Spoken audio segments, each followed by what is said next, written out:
बिस्मिल्लाहिर्रहमानिर्रहीम। अस्सलाम वालेकुम नाज़रीन। प्रोग्राम इस्लाम और इंसान के साथ आपका मेज़बान रियाज खान। आज जिस मौजू पर हम बात करेंगे वो है इस्लाम और तसव्वुर इबादत। इबादत हम सब करते हैं, लेकिन इसका मफ़हूम क्या है, इसके मानी क्या है और किस किस चीज़ को हम इबादत कह सकते हैं, इस पर हम ज़रूर बात करेंगे। हमारे साथ मौजूद हैं मारूफ आलिम दीन हज़रत अल्लामा हाफिज़ मोहम्मद शफ़ाअत रसूल। हम उन्हें कहते हैं अस्सलाम वालेकुम। वालेकुम अस्सलाम रहमतुल्लाहि व अलम साहब, थैंक यू वेरी मच कि आप आज एक दफ़ा फिर हमारे इस प्रोग्राम का हिस्सा हैं। अलम साहब, इबादत सब लोग करते हैं, सब अदियान में है, सब मज़ाहिब में है। आपसे ये जानना चाहूँगा कि इस्लाम में इबादत का मफ़हूम और इसके मानी क्या है? दुनिया में इबादत का तसव्वुर सिर्फ और सिर्फ इस्लाम ने दिया है। इबादत के लिए ज़रूरी है दीन का होना।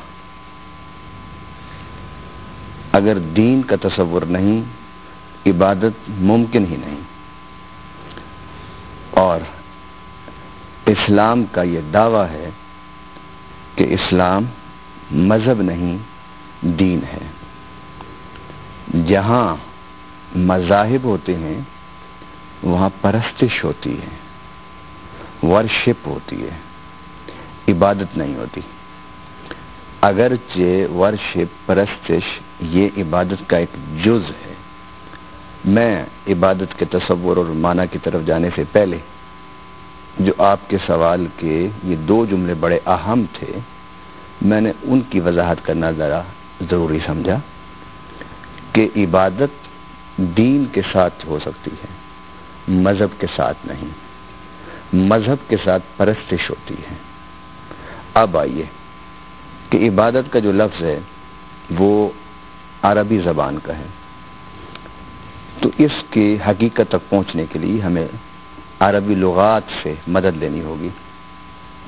अरबी लुगत के हवाले से जो इबादत का लफ्ज़ है असल में 3 हुरूफ पर मुश्तमिल है, आइन, बे और दाल। अब्द और अब्द और इबादत लफ्ज़ दो बज़ाहिर मुख्तलिफ हैं, लेकिन माना, मफ़हूम, मतलब और माल के एतबार से एक हैं। अब्द और इबादत का माना होता है कि किसी हस्ती को बड़ा, न सिर्फ बड़ा बल्कि बहुत बड़ा मान लेना और उस बड़ी हस्ती के सामने अपने आप को झुकाते चले जाना और झुकते झुकते झुकने की इंतहा पर जा पहुंचना, जिसे इस्लाम में सजदा कहते हैं।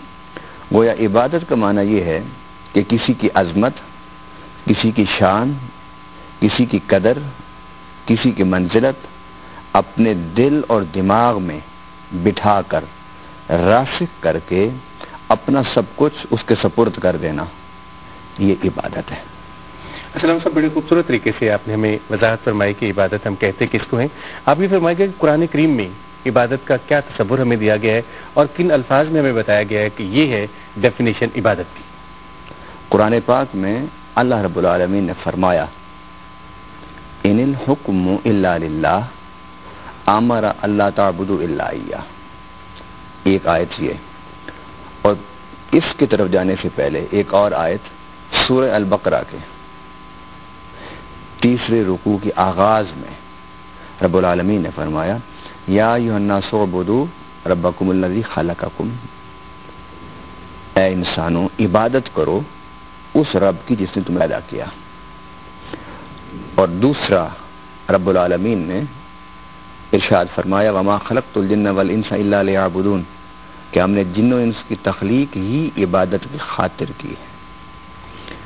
गोया ये 2 आयतें इस बात की तरफ हमें मुतवज्जे कर रही हैं, सरचश्मे इस्लाम में यानी कुरान पाक में रब्बुल आलमीन ने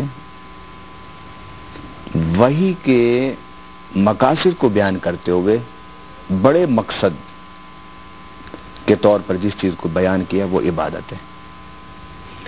अब इबादत क्या है? लोगों ने सजदे को इबादत समझ लिया, जबकि सजदा इबादत का जुज़ है,